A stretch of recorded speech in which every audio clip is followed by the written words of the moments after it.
வணக்கம். அந்தர்பல்ட்டி அடித்த செந்தில் பாலாஜி அதிர்ச்சியில் ஸ்டாலின். நண்பர்களே, இந்த வீடியோவிற்கு ஒரே ஒரு லைக் மற்றும் சப்ஸ்கிரைப் பண்ணிருங்க. செந்தில் பாலாஜி அவர்கள் காலை மாலை நீதிமன்றத்தில் தற்பொழுது கையெழுத்து போடுவதற்கான உத்தரவை பிறப்பித்த நீதிபதியால் காவல் நிலையத்தில் கையெழுத்து போட்டு வருகிறார் செந்தில் பாலாஜி அவர்கள். லஞ்ச ஒழிப்புத்துறை அதிகாரிகள் செந்தில் பாலாஜியை சுற்றி வளைத்து கொண்டிருக்கிறார்கள். ஒரு பக்கம் தாவேகாவின் ஆட்சியை கலைப்பதற்கு குதிரை பேரம், மறுபக்கம் டாஸ்மாக் முறைகேடு, வேலை வாங்கி தருவதாக முறைகேடு, மேலும் டெண்டர் ஊழல் முறைகேடு, அனைத்திலும் செந்தில் பாலாஜி தான் அக்யூஸ்ட் நம்பர் 1 இருக்கிறார். செந்தில் பாலாஜி அவர்களை தொடர்ந்து தமிழக அரசியலில் திமுக ஆட்சி அமைத்தால்தான் செந்தில் பாலாஜியின் வழக்குகளை முற்றிலுமாக ஒழிக்கப்பட முடியும், அதிலிருந்து பாதுகாக்க முடியும். இல்லை என்றால் செந்தில் பாலாஜி அவர்கள் தாவேகாவின் ஆட்சி அடுத்த முறை தொடர்ந்தாலும் செந்தில் பாலாஜி மட்டுமல்ல, அவரை போல ஏவா வேலு, பொன்முடி, KN நேரு, சேகர்பாபு இவர்களது நிலைமையும் அவர்களது சொத்துக்களும் பறிமுதல் செய்வதற்கு 90% வாய்ப்புகள் இருக்கிறது. ஆனால் முதலில் செந்தில் பாலாஜியே தான் தற்பொழுது டார்கெட் செய்கிறார்கள் தாவேகாவின் அமைச்சர்கள். அதற்கு ஒரே ஒரு காரணம், கரூரில் நடைபெற்ற துயர சம்பவத்தின் பின்னணியில் இருப்பது செந்தில் பாலாஜி தான் என்று தாவேகாவின் அமைச்சர்கள் நடக்கிறார்கள். இது திட்டமிட்டு செந்தில் பாலாஜியை டார்கெட் செய்வது என்ற எண்ணமா என்று கேட்டால் அப்படி கிடையாது.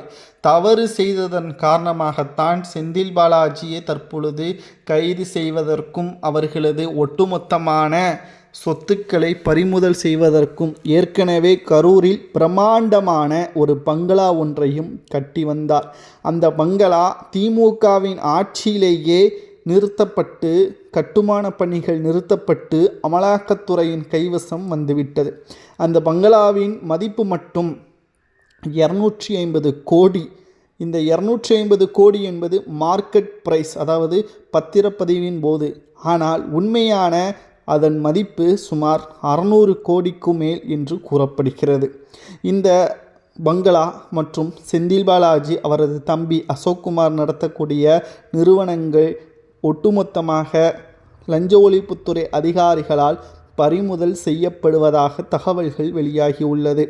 இதிலிருந்து செந்தில் பாலாஜி அவர்கள் பாதுகாத்து கொள்ள வேண்டும் என்றால் செந்தில் பாலாஜி அவர்கள் அப்ரூவராக மாற வேண்டும்.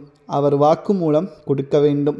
திமுகவின் ஆட்சியில் சபரீசன் அவர்கள்தான் நிழல் உலக முதல்வராக இருந்துள்ளார். அது உயர் அரசு அதிகாரிகள் அனைவருக்கும் நன்றாக அறிவும். ஏனென்றால் ஸ்டாலின் உத்தரவை விட சபரீசனின் உத்தரவுதான் அங்கு மிக பெரிய அளவில் அவர்களுக்கு அடிபணியக்கூடிய வகையில் சபரீசனின் பதில்களும் கேள்விகளும் அரசு அதிகாரிகள் கேட்கக்கூடிய வகையில் அமையும். ஆனால் இப்பொழுது செந்தில் பாலாஜியை வைத்து சேகர்பாபு மற்றும் சபரீசன் போன்றவர்கள் மறைமுகமாக செய்யக்கூடிய நிறுவனங்கள், தொழில்கள் அனைத்தையும் சேகரிப்பதற்குத்தான் லஞ்ச ஒழிப்புத்துறை அதிகாரிகள் செந்தில் பாலாஜியை அப்ரூவராக மாற்றிவிட்டால் அவரது தண்டனையும் குறையும், அவரது சொத்துக்களும் பாதுகாக்கப்படும் என்ற தகவலும் தற்பொழுது கிடைக்கப்பெற்றுள்ளது. செந்தில் பாலாஜி அவர்கள் இதற்கு ஒத்துழைப்பை கொடுப்பாரா என்ற கேள்விகளும் சமூக வலைதளங்களில் கூறப்படுகிறது. ஏனென்றால் செந்தில் பாலாஜி அவர்கள் அவர் ஒத்துழைப்பு கொடுப்பதற்குத்தான் அதிக வாய்ப்புகள் இருக்கிறது. அவர் ஒன்றும் பரம்பரை திமுக காரர் கிடையாது. அவர் அதிமுகவிலிருந்து டிடிவி தினகரனிடம் இருந்து திமுகவிற்கும் வந்தவர்தான். பணம், அதிகாரம், பதவி எங்கு இருக்கிறதோ அங்கு சாதகமாக பேசக்கூடியவர் தான் செந்தில் பாலாஜி. தற்பொழுது தாவேகா இந்த 5 ஆண்டுகள் மட்டுமல்ல, அடுத்த 25 ஆண்டுகளும் தாவேகா தான் ஆட்சி அமைக்கக்கூடிய சூழல் இருக்கின்றது என்ற காரணத்தினால் செந்தில் பாலாஜி அவர்கள் அந்தர்பல்ட்டி அடித்து ஸ்டாலினின் குடும்பத்தை ஒட்டுமொத்தமாக ஒரே வார்த்தையால் அவர் பதிலளித்து விட்டால் வாக்குமூலம் கொடுத்து விட்டால் நிச்சயம் அது மு.க.ஸ்டாலினுக்கு மிகப்பெரிய ஒரு பேரதிர்ச்சியாக இருப்பதோடு சொத்து பட்டியல்கள் மற்றும் சபரீசன் அவர்கள் விலை உயர்ந்த வாட்சிகள், அவரது பைக்குகள் அனைத்தும் பறிமுதல் செய்வதோடு அவர் நடத்தக்கூடிய நிறுவனத்தையும் பறிமுதல் செய்யக்கூடிய சூழல் உருவாகும். இத்தனை கோடிகளை எங்குதான் வைத்திருப்பார்கள், எப்படிதான் பதுக்கி வைத்திருப்பார்கள் என்ற கேள்வியும் உங்களுக்கு எழலாம். சபரீசன் நடத்தக்கூடிய நிறுவனங்கள் என்பது ரியல் எஸ்டேட். அதில் பினாமிகள் மூலமாக பல 100 கோடிகளாக பிரித்து நிலங்களை வாங்கி தேர்தல் நேரத்தில் அந்த நிலங்களை விற்று அதன் மூலம் தேர்தல் செலவுகளை பார்ப்பது தான் இவர்களது திட்டமாக இருந்தது. ஆனால் இனி வரக்கூடிய தேர்தல்களில் இது சாத்தியம் கிடையாது. திமுக எவ்வளவு கோடிகளை செலவு செய்தாலும் மக்கள் தாவேகாவிற்குத்தான் பணத்தை பெறாமலே வாக்குகளை செலுத்துகிறார்கள் என்ற நன்மையும் அவர்களுக்கு வந்துவிட்டது தாவேகாவிற்கு. ஆனால் திமுகவிற்கு இது ஒட்டுமொத்தமான சோகமாகவும் மாறிவிட்டது. கையில் இருந்த பணமும் போய் பதவியும் போகி தற்பொழுது ஒட்டுமொத்தமான ஒரு தோல்வியான இடத்தில் திமுக நிலைகுலைந்து நிற்கக்கூடிய இந்த வேளையில் செந்தில் பாலாஜியை வைத்து திமுக கதையை முடிப்பதற்கு தாவேகா திட்டம் போட்டுள்ளது. செந்தில் பாலாஜி அவர்கள் தினந்தோறும் காவல் நிலையத்திற்கு சென்று கையெழுத்திடுவதை விட செந்தில் பாலாஜி அவர்கள் அபூர்வராக மாறி வாக்குமூலங்களை கொடுத்து தாவேகாவிற்கு சாதகமாக சென்று விட்டால் அங்கு ஏதேனும் ஒரு பதவி வந்துவிடும். இதன் மூலம் தன்னுடைய அதிகாரத்தை அங்கு வைத்து கொள்ளலாம் என்ற எண்ணமும் செந்தில் பாலாஜிக்கு வருவதற்கும் வாய்ப்புகள் அதிகமாகவே இருக்கிறது.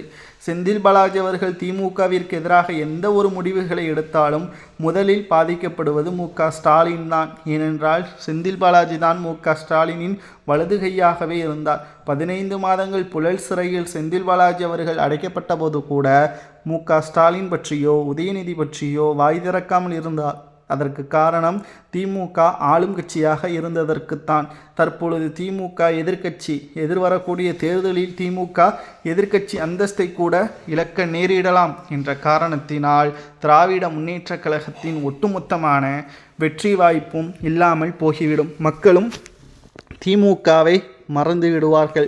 இதனால் அதிகாரத்தையும் பணத்தையும் சேகரித்து வைப்பதற்கு ஒரே ஒரு வழி தாவேகா தான் என்று கூறி செந்தில் பாலாஜி அவர்கள் அனைத்து உண்மைகளையும் தெரிவித்துவிட்டால் அது மு.க.ஸ்டாலினுக்கு மிகப்பெரிய ஒரு சிக்கலையும் ஏற்படுத்தும் என்ற தகவல் தற்பொழுது வெளியாகி அரசியல் வட்டாரத்தில் பெரும் பரபரப்பை ஏற்படுத்தியுள்ளது.